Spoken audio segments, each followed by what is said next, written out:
Earlier today, Ukrainian President Volodymyr Zelensky and the Prime Minister of Poland, Donald Tusk, held a joint news conference in Kiev. Tusk visited Kiev with Polish Finance Minister Andrzej Domański, who is preparing an international conference on the reconstruction of Ukraine after the end of the war. Ukraine-Russia peace talks backed by the United States are to be resumed in the near future.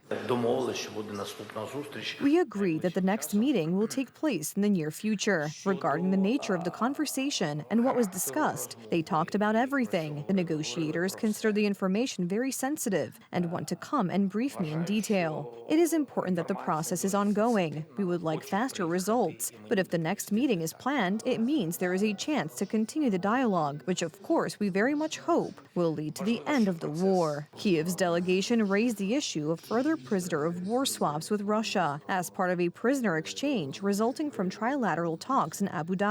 Ukraine and Russia exchanged a total of 314 detainees earlier in the day, including 157 Ukrainian soldiers. Those brought home include personnel from the armed forces, the National Guard, and the Border Guard Service. Speaking alongside Polish Prime Minister Donald Tusk in Kiev, Zelensky said Ukraine was ready to swap domestically produced drones for air defense missiles and Polish MiG-29 fighter jets. Poland is prepared to transfer the aircraft if the need persists. Both sides had also discussed a possible reciprocal arrangement. I know that Ukraine needs various types of air defense, including above all certain types of missiles. We cannot help with everything. However, if the need for MiG aircraft remains, Poland is ready at this moment to transfer those MiGs. We also spoke here about a mutual exchange. Zelensky also said Ukraine and Poland were exploring closer energy cooperation, including strengthening cross-border power grid links, as Ukraine's energy infrastructure has been heavily damaged by recent Russian airstrikes.